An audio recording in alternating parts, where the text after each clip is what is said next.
morning, ladies and gentlemen. On behalf of our organizing committee, we would like to welcome you to the Exchange Room.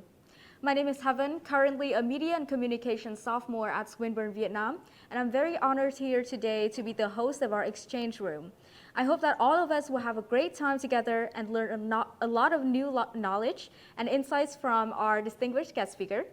This morning, we are profusely delighted to have Ms. Amanda Bennett Rivera, Youth Coordinator of Earth Charter International, as our first guest speaker. Amanda is the Youth Program Coordinator at the ECI Secretariat and the Center for Education for Sustainable Development at UPeace. Ms. Rivera has actually been chair of our recent Youth Forum of UNESCO 2022 and contributed greatly to the success of the forum. So, to commence our morning session today, would you please give a big round of applause to Ms. Amanda Bennett Rivera. Thank you very much. And it seems like we have been connected to Ms. Rivera. So hi, Amanda. Thank you so much for your participation today. And I actually joined the Youth Forum 2022 that you recently chaired, and I must say I was deeply impressed by your insights. So how are you feeling right now? Hi, thank you so much. I'm feeling great. I'm on another side of the world, so for me, the time is a little different right now, but I'm very excited to be joining you, and I'm energized, and I hope we can have a conversation today. Yes, that's awesome. We're also very excited to learn a lot of things from you. And I know that all of our audiences and also the speaker are really ready for discussion. So the stage is now yours. Okay, thank you so much. Hi, everyone. So I will get started with the presentation. If I could please share my screen. I think I need permission.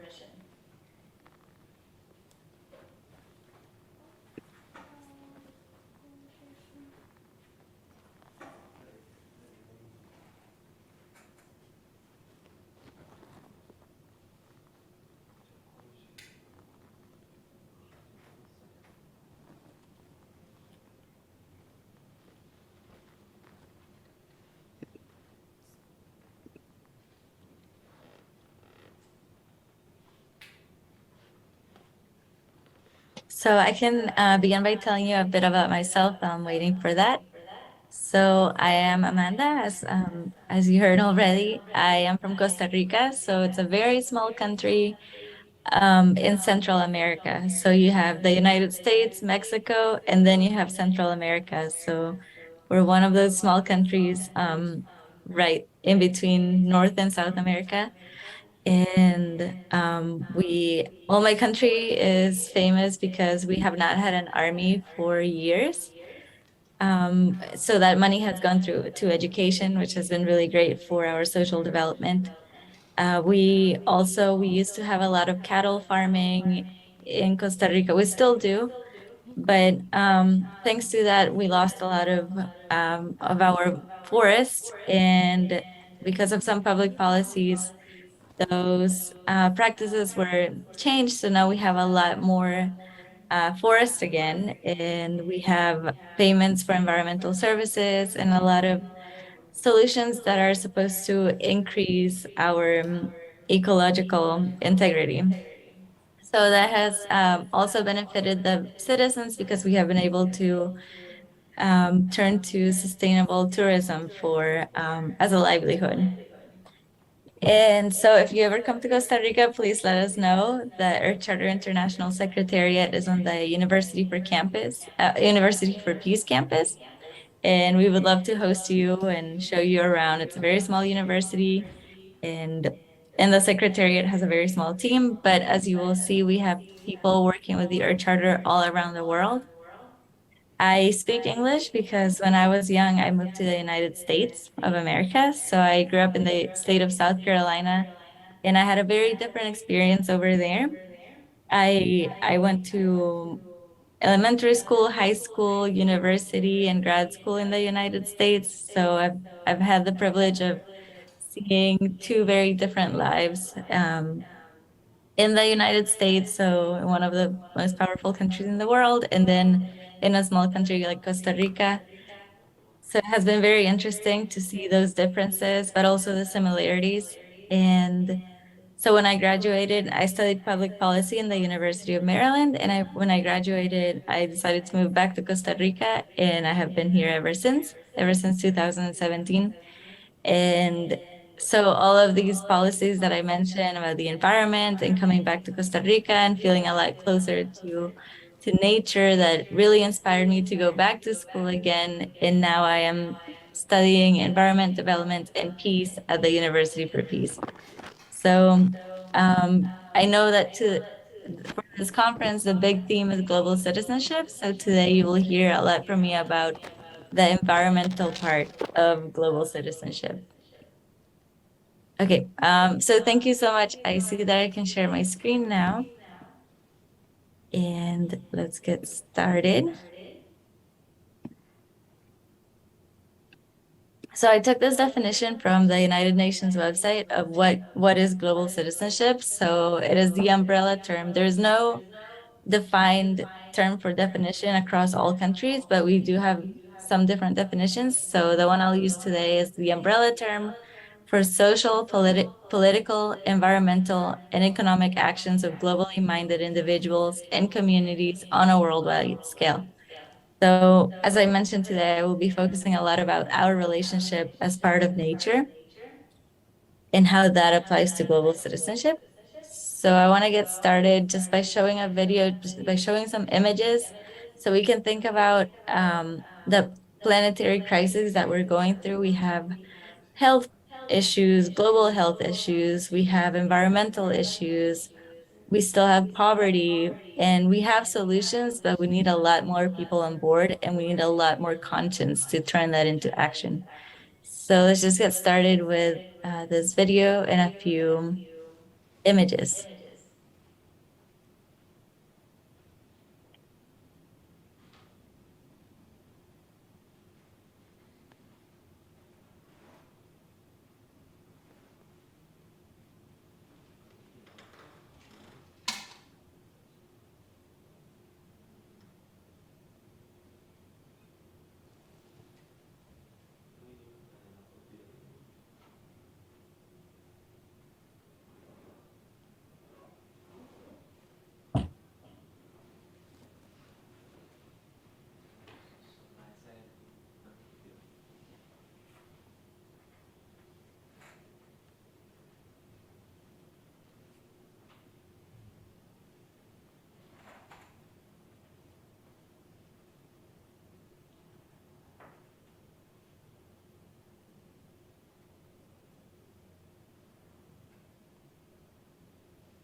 Hỏi bạn ấy xem là cái viết này có tiếng không ấy ạ?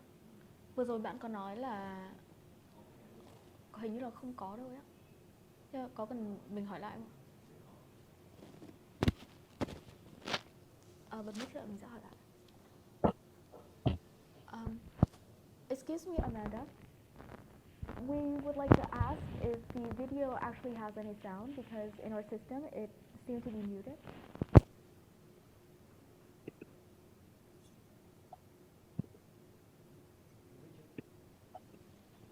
Okay, so I know.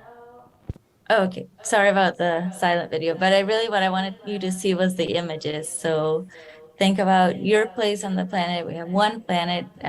You might have seen, maybe you're a climate activist. You might have seen the slogan, "There's no planet B," because that's true. We only have one planet. But well, for me in Costa Rica, it's still the 28th of July. I know for you it's the 29th of July. But on the 28th of July of this year is Earth Overshoot Day. So today for me, yesterday for you, was the day that we used up all of the planet's renewable resources that we have for the year. But we're only halfway through the year. These resources should have lasted us to December. So the way that we're acting now as a planet, we really need 1.75 Earths, according to this calculation from the Global Footprint Network. And as you can see from this graph, we're using more of these resources every year since 1971. Um, in 1971, we were using these resources up until December, and now we're in July, and that date, we keep moving the date sooner when we should keep moving it later in the year. So also it's important to note that not every country is using the same resources. So some countries are using a lot more resources and living as if we have three Earths, and some countries are using fewer resources and really not contributing as much to climate change and the other planetary crises as other more developed countries that are using resources without conscience.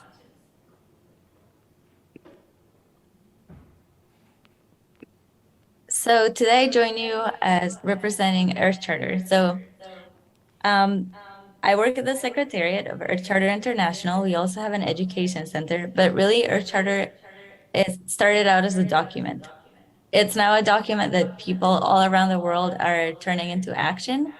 But today I'm going to talk to you a bit about the document. We're not going to read the document here. So maybe after this, you'll be inspired to visit the website and take a look at the document because it's a really nice systemic perspective of sustainability through ethics.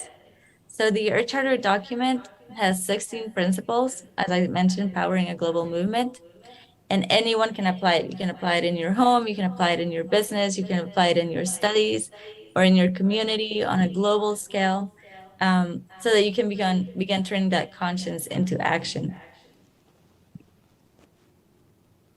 The Earth Charter is divided into four different pillars. Usually when people think of sustainable development, they only think about ecological integrity, which is one of these pillars, but really you need a lot more in order to achieve sustainability and peace. So the people who drafted this document in the 1990s, this was a global participatory process, um, decided on four different pillars. So the first one you have, it's like a tree with the branches that everything stems from. So the first one is on respect and care for the community of life. And then you have pillar two, which has the ecological integrity. So this has more of the reducing, recycling, refusing, also precautionary principles. So don't do any harm. If you know you're going to do harm, you should probably not do that project. And then we have pillar three on social and economic justice, and pillar four on democracy, nonviolence, and peace, because we know that these are all the principles that not all the principles, but these are very, very important principles we need in order to achieve sustainability. And these are really good ethical guidelines to achieve the United Nations Sustainable Development Goals. And each of these pillars is divided into four different principles. So we have icons to represent each of them, and each principle has sub-principles. So that's why I'm not going to be reading them today during my presentation, but I hope that you can go back and take a look at the document. It's in many different languages because, as I mentioned, people around the world are using the Earth Charter, so it has been translated. So you can download it in your language, or you can read it in English if you want.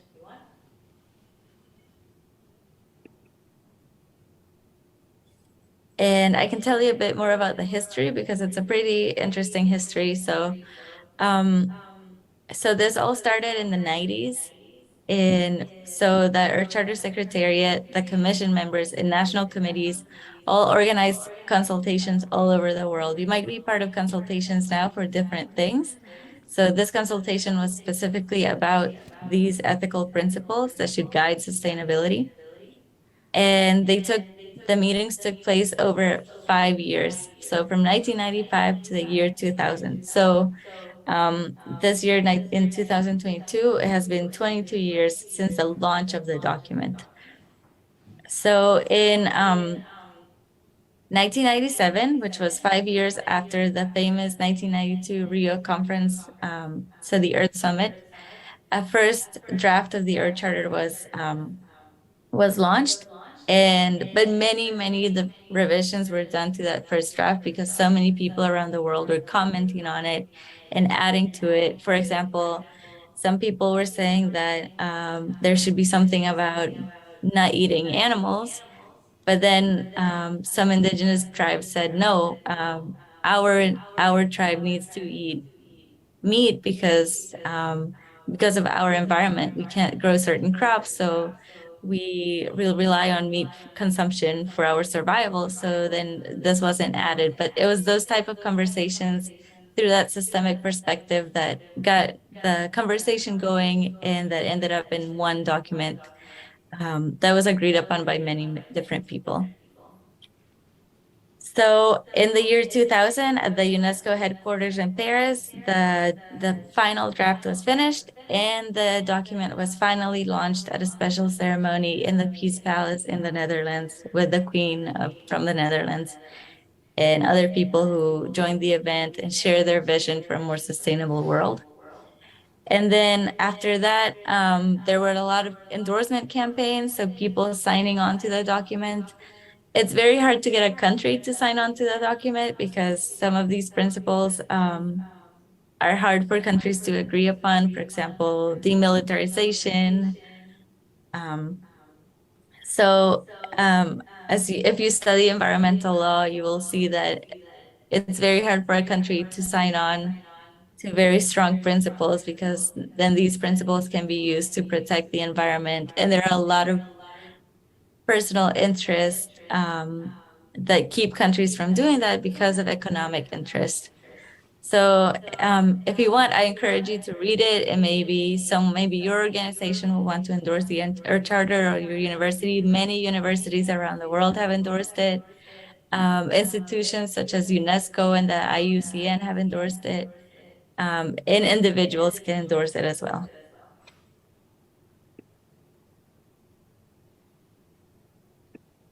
So as I mentioned earlier, after after these consultation processes and the endorsement campaigns, a lot of people around the world started seeing the Earth Charter document as a tool for education. So now what we do at Earth Charter International is that we also power the Education Center. So at the Education Center, we offer a lot of courses and workshops and free resources on leadership, sustainability, and ethics. And one of these topics that we talk about is systems leadership. So I thought that this could be good for our talk today, our discussion today.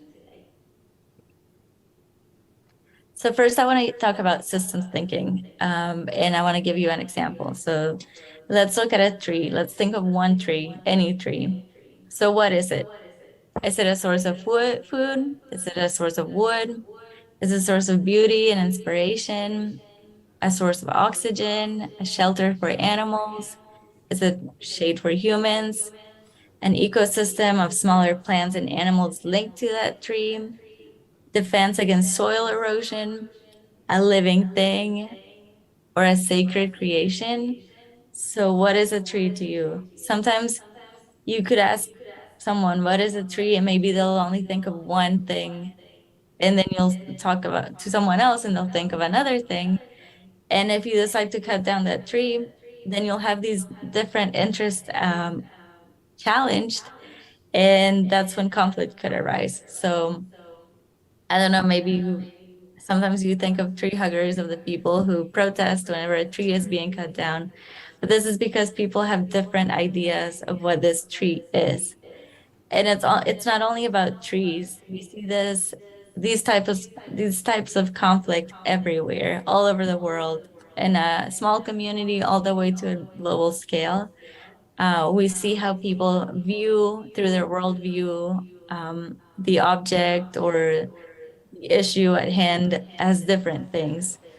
So as systems leaders, we have to think about all of these different perspectives, all of these different worldviews, and how we can really solve the issue and come to a peaceful conclusion. So if you ask this question, what is a tree in a specific situation to a systems thinker, they might approach the issue across three different dimensions. So there's perception. So first, systems thinking would extend the viewpoint and boundaries of concern. There's conception. So they would help us recognize the connections and the patterns of relationships. And there's action. So helping us design and act in a holistic and integrative way. So in order to, sorry, so someone entering the waiting room. So in order to approach an issue and be able to see all these worldviews, we need to think like a systems thinker and see all of the connections, see all of the patterns, see all of the people who are affected, but also see all of the other species who might be affected. So, for example, if we are cutting down trees that have been there for thousands of years and where orangutans live and birds live and other monkeys live and humans live, if we're cutting them down because we want to plant a faster growing tree such as palm, so that we can have palm oil, so we can create products, beauty products, um, and food and junk food that we can sell all across the world. Who are we really benefiting, and who are we harming? And what are the principles that we're going to use to help us make the right decisions? So I hope that if you're ever in a situation where you need to think critically and use systems thinking, I hope that you also use these ethical principles, such as the ones articulated in the Earth Charter, to help you solve these questions and work with everyone involved.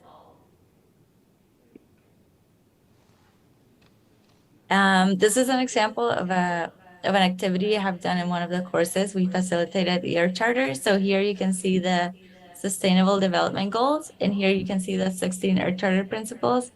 And this is just one example of an activity that we did with the participants, where we asked them to link the Earth Charter principles to the Sustainable Development Goals. So you can see, so we have principles such as intergenerational justice, um, gender equality, and you can see how all of these principles and these goals are linked, and why we need a systemic vision to achieve the goals and why we need to couple them with ethics and ethical principles.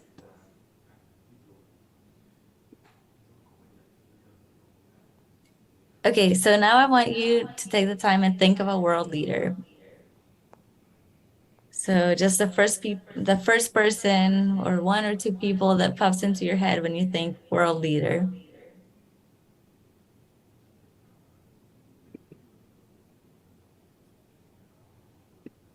So we have planetary crises, we have local crises, we have local issues that have been going on, global national issues that have been going on for years. We have new ones, or we have issues that have exacerbated because of other issues.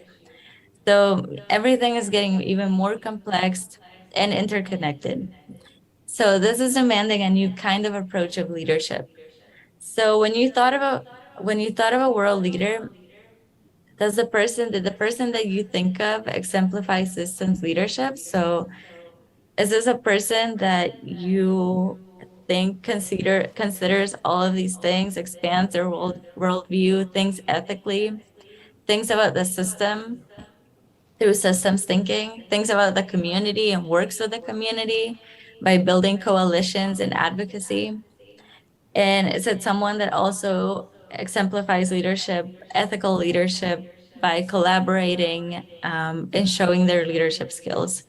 Or is it someone who is only thinking about a specific group, a specific constituency, and not really thinking about everyone who's who is affected by the decisions that they make?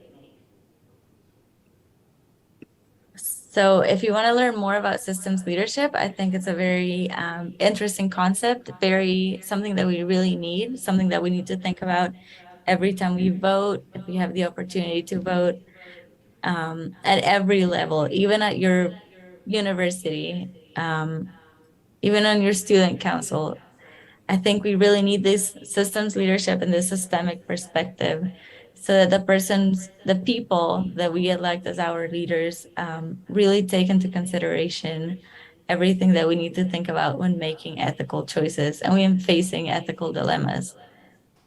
And here I left a link with more information about what is systems leadership and some examples that have been shown. For example, Cristiana Figueres, she's from Costa Rica, but she's a global leader who was able to bring together countries for the Paris Agreement. And so she's a really good example of the systems leadership of someone who had to work with different people, take different interests into account in order to achieve a common goal.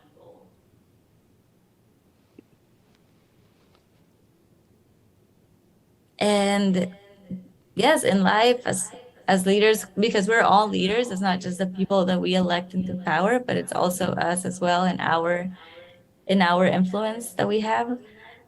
So we are going to face ethical dilemmas, and that's why we need this perspective and these ethical principles. And we're going to be facing them every day, and we are already. So I wanted to share an example of an ethical dilemma that I saw this week. So the Democratic Republic of Congo, they have announced that they're going to auction some of their land, some of their nature reserves, um, for oil and gas permits, so people can go and extract oil from these lands, which are gorilla habitats. And on top of that, they are peatlands, which are sequestering a lot of carbon, and an amazing capability. So these swamps, they're able to hold the carbon so that it's not released into the atmosphere, contributing to greenhouse effects at an amazing rate. Um, that we really need to keep. It's like it's land that we really need to conserve for the sake of everyone. But this country is facing a lot of poverty and conflict, so they know that they need to get money from somewhere. And what their leaders have decided to do is to sell this land so that people can go and exploit it for oil. So I think this is not only an ethical dilemma for the leaders of that country, but it's also an opportunity for leaders from around the world to step up and see if they want to contribute to the Democratic Republic of Congo to conserve this land, not only for the humans all around the world who will be impacted, but also for the other species with whom we're sharing a home. So they have gorillas there, but there's also a rich ecosystem of a lot of other species that will be affected by decisions made by one country or one interest group.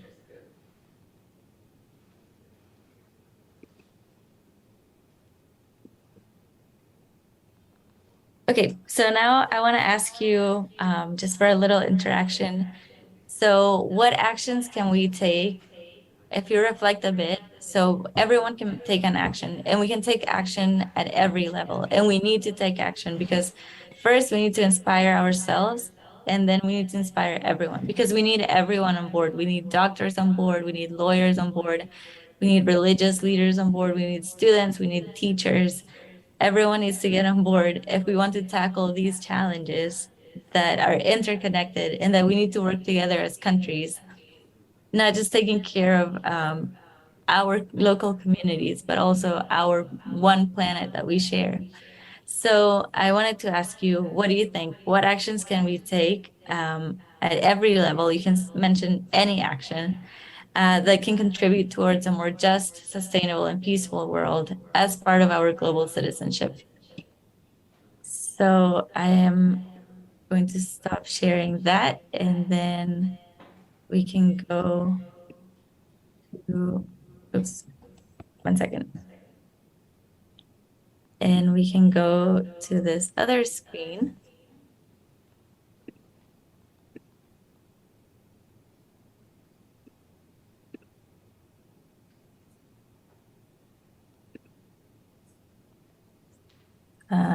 Sorry, I don't know. Okay.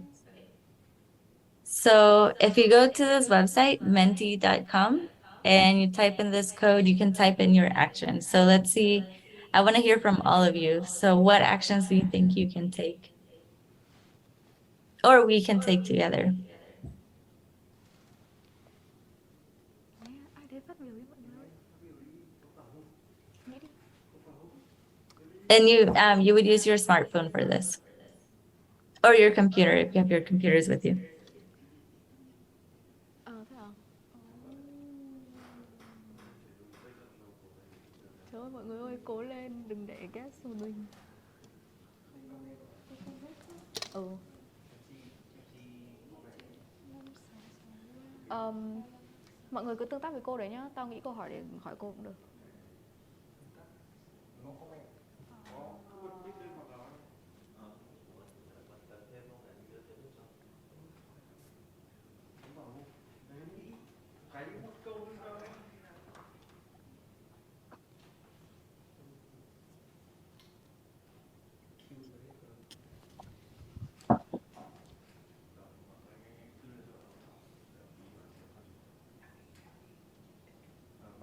Please wait a bit.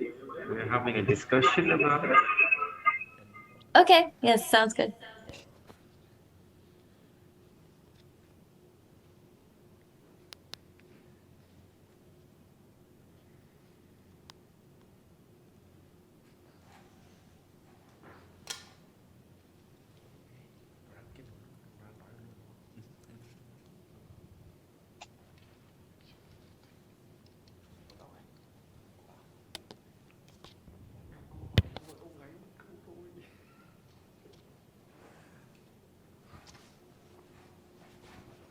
Take at the local nature international level.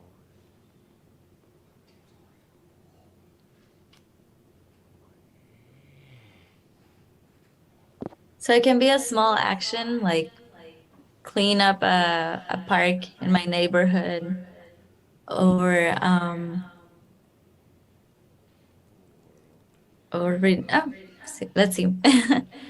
Okay, we have one response. It says, make people uncomfortable and be forward with your stance. For example, speaking up when you think your friend isn't being nice, or be nice to others, although you might not really be obligated to do that. I completely agree. That's one of the ethical principles that we talk about a lot in our courses is against discrimination, because that's also part of sustainability and peace, is not discriminating someone because it's a specific thing that would make them feel like an other, that would make them feel like an outsider, because we really need to work together. So we shouldn't be dividing ourselves based on gender or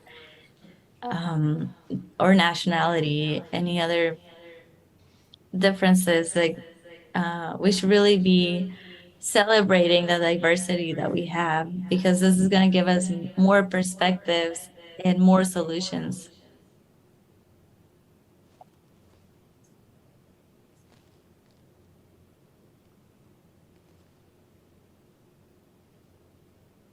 Cứ send mấy cái ngắn ngắn cho cô ấy đọc mọi người.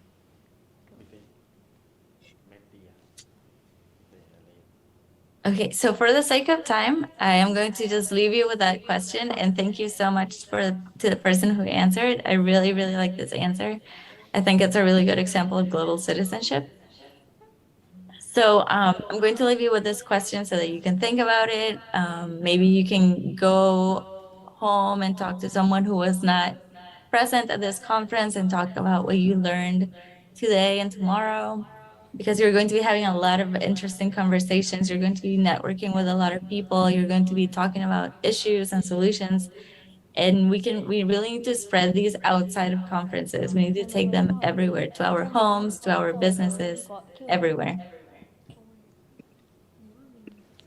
Okay, so I will stop sharing and leave you with the questions so that you can reflect and act at a later time.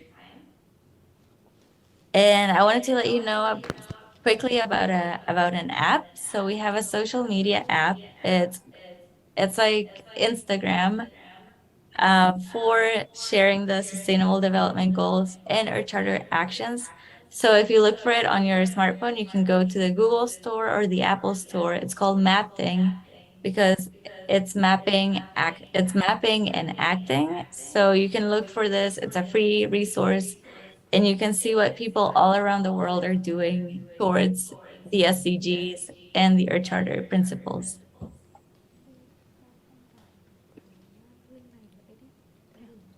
And we would really love for you to join the Earth Charter movement as well.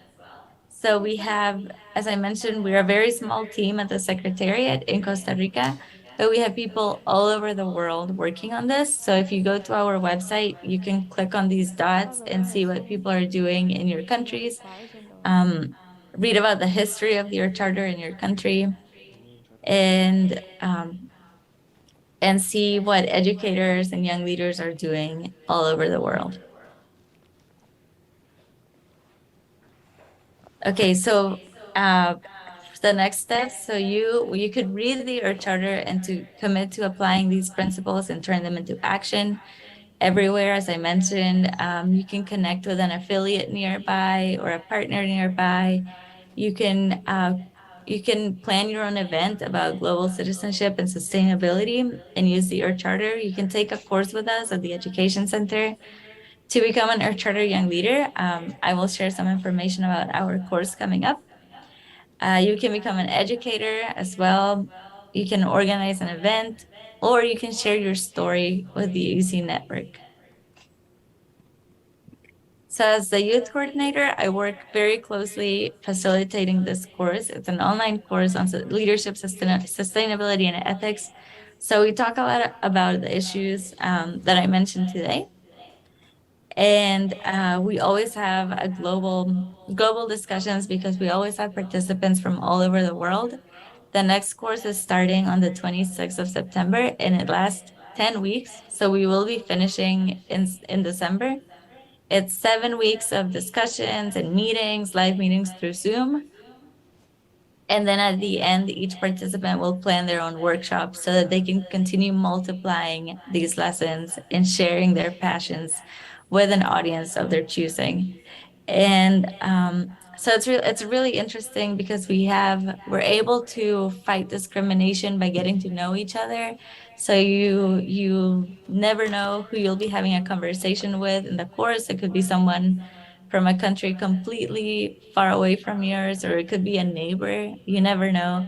And it would be great if you're interested, it would be great to have you join the next cohort. As I mentioned, we're starting in 2 months, so at the end of September. And if you want more information, you can go to the website. You can go to earthcharter.org/courses and look for the one that says Leadership, Sustainability, and Ethics. I will also be sharing my contact information. So if you're interested in getting involved, here it is. You can take a picture if you want. This is my email, and that is our website. So it was a real pleasure to talk to you today. And I hope that if you want to get involved, we'll have more opportunities to have conversations in the future and look for potential ways of collaborating. And I wish you all a very good experience with this work, with this conference. I wish I could be there in person with you all and get to know you better. But yep, I hope you have a great experience. And I hope you're able to reflect more on some of the questions that we discussed today. Okay, so thank you, Ms. Rivera, for such an inspiring speech. We would love to pay a visit to the Secretariat in your company, and we would like to invite you to stay on for a little bit longer to participate in our Q&A session, because I believe that some of the audiences who have sent in a few questions are very eager to learn more from you. So now I'm going to read the first question from a participant named Mai. She want to ask you, do you think a country's educational syllabus in public school should address the issues that a country might have and guide the students toward dealing with them? Definitely. I think, systems thinking should be used. Climate education is not included in so many curriculums around the world. And so, yeah, global citizenship education, so education for sustainable development should be part of every curriculum. Math teachers could be talking about climate change. English teachers could be talking about climate change. Like and sustainability and global citizenship. This is something that should really be mainstreamed into every classroom so that everyone can solve these issues, because we need doctors solving these issues. We need mathematicians solving these issues. We need even dancers solving these issues. So I think if every teacher was able to have some training on how to incorporate global citizenship and ESD, Education for Sustainable Development, into their classes, it would be really helpful to speed up this transition to a more peaceful world. Thank you, Amanda. I hope that might have got the answer. And I completely agree with you that education of the youth is completely necessary. And the second question is a bit long and it's case specific. The interplay of economic and ecological interests has resulted in multiple ethical dilemmas. Environmental protection could come at a cost of employment and the ability of households to sustain themselves economically. So in your view, take the example of the Congo oil and gas permit sales. Which actions do you think the country can take to make the situation less environmentally detrimental? Yeah, I mean, I think the entire world needs to step up and see that this nation is in need of help, in need of collaboration. We don't need to save them, but we really need to collaborate, because the countries with privilege who have been using oil for years and who have been going to other countries and exploiting their natural resources for years have a responsibility to take care of that damage that they have done. And that's why they need to contribute to countries who are still in poverty, who have not achieved the SDGs. So I think I really hope that the leaders of Congo are open to collaboration. If a solution can be reached, I think it would be great if, instead of exploring the extractive economic practices that have brought us to these planetary crises, it would be better if we could explore more sustainable solutions. But I understand that that country cannot do it on their own because of the position that they're still in. So I hope that this a news like this will be eye-opening for people around the world to demand for their own governments to aid in the collaboration of protecting these areas, while also helping with the sustainable development for their people. Thank you, Amanda. I heard earlier in your speech that convincing countries with conflicting interests with the Earth Charter is really difficult. So now earlier in your previous answer, you've said that we have to take action and convince countries to join political environmental actions. So I'm a little bit curious as to how the Earth Charter has convinced countries with conflicting interests to join in and sign on the charter. Is it the approach coming from, approaching the citizens of the country, or maybe the leaders, purely diplomacy or something like that? Can you share with us? Yes, so in the end, the Earth Charter had to become a civil society initiative, because we are still not at the point where a country can sign on a document like the Earth Charter. Um, a lot of countries signed the Paris Agreement, but on conditions that things that the points agreed upon are not mandatory. So, for example, we have nationally determined contributions. We don't have contributions determined on a global scale. So a country in the Paris Agreement, a country can say what they want to do towards it. And there are no legal implications. There are no obligations that they have to fulfill. A country can pull out at any time. For example, the United States, former President Trump, was able to take out the US of the Paris Agreement easily. It's really easy for a country to leave agreements. It's really easy for a country to ignore a document like the Earth Charter. So that's why it has been up to the people in the civil society, the educators, the faith leaders, people on the ground, to use this tool for sustainability. And that's why we need more and more people involved, because if we had more people together making noise, then we could take it up to our elected leaders and say, this is what we want. These are the solutions we want to our ethical dilemmas. And we really need to think about that when choosing our leaders. Yes, I also agree that the voluntary spirit is really important in this, this whole effort, because when people join voluntarily, we kind of respect their own freedom of will, and that kind of increase the whole democratic spirit of the organization. And now we actually received another question, and due to the sake of time, this may be the last one. Carbon emissions came mainly from big corporations. Yes, individuals are indoctrinated to reduce their carbon emission. How do we direct attention to the right place and take meaningful actions on it? Yes, I think we need to educate ourselves, and I think we need to demand better education so that we can understand this. For example, there are celebrities that are going on a 17-minute plane ride and driving up those carbon emissions that a lot of people around the world in least developed countries are never in their lifetimes going to cause that much damage to the planet. So yeah, I think that through education, we're going to see that everyone needs to do their part. And for example, and there are people who are contributing to this damage by driving bigger cars that are not necessary, flying when it's not necessary.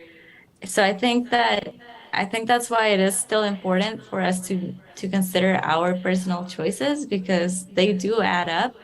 But I also think that through education, we do see the damage that bigger companies are doing, and and then that way we can come together and talk about our strategy and our message to those companies so that we can ask them, demand for them to transition to cleaner energy, and and really to think about what we really need in life.